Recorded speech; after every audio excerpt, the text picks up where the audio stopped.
All right, today we're cracking open the official rulebook for auditors, International Standard on Auditing 500. You can basically think of it as the playbook for a financial detective. It's what they live by when they're on a case. So let's just dive right in. Okay, let's just start with a really big question here. Imagine you're looking at a huge billion-dollar company. Money's flowing in, money's flowing out.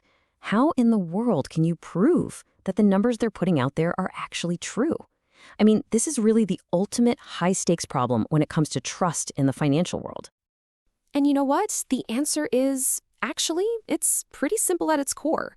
It all just comes down to the evidence. We're not talking about guesswork or gut feelings here. We're talking about cold, hard proof. That is the foundation of every single audit out there. Which naturally brings us to our first big topic.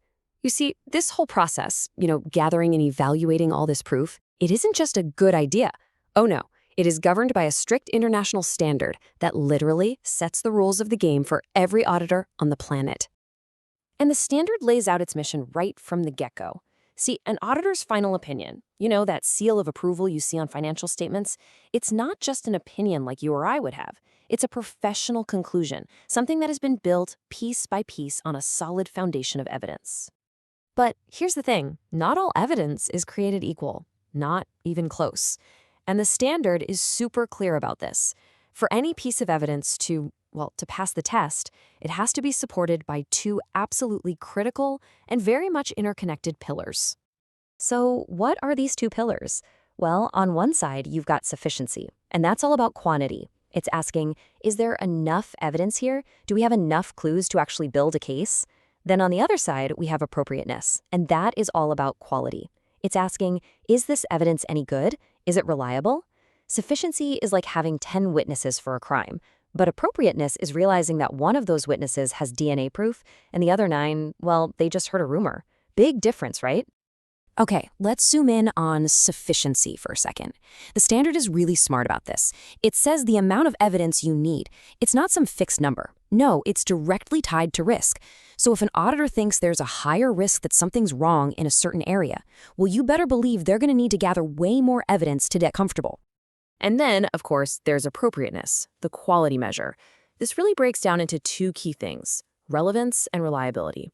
Relevance is pretty straightforward. Does this piece of evidence actually have anything to do with what I'm testing?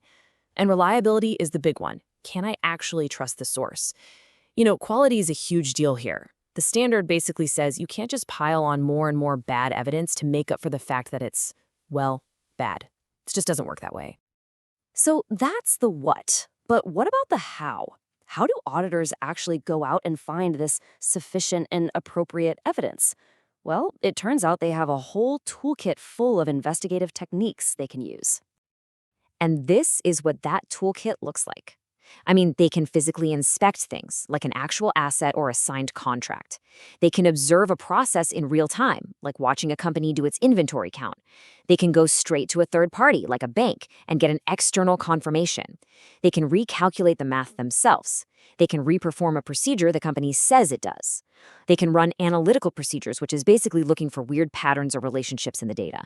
And of course, the classic, just plain old inquiry, asking a whole lot of questions to the right people. Now this right here, this is basically the golden rule of auditing, straight from the standard itself. Evidence is almost always seen as more reliable when it comes from an independent source, someone outside the company. Think about it. A confirmation letter that comes directly from a company's bank to the auditor, that is way, way more powerful than the auditor just looking at the company's internal copy of their bank statement.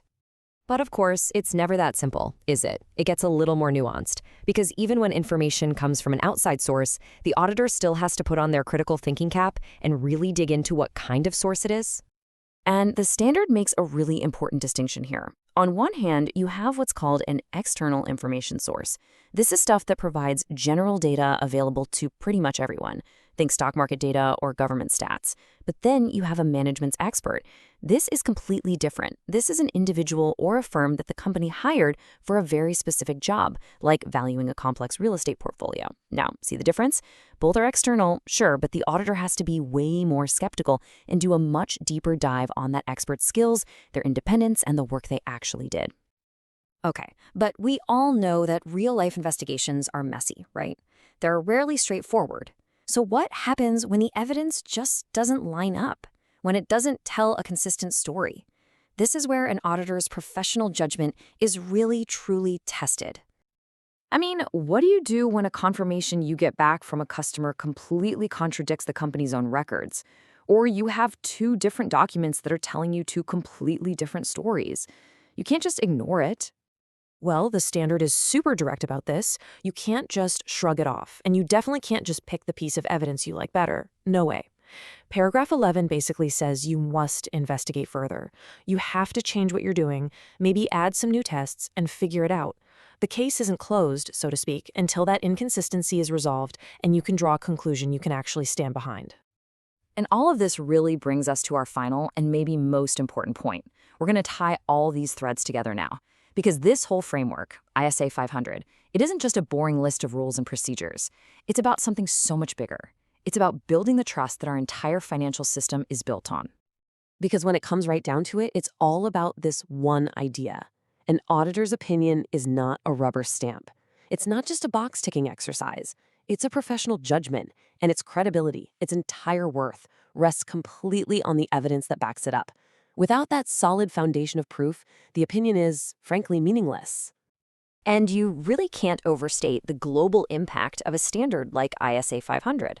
By creating this universal benchmark for what good evidence looks like, it makes sure that an audit done in New York is following the same core principles as an audit done in Tokyo or London. It creates a kind of global language of proof.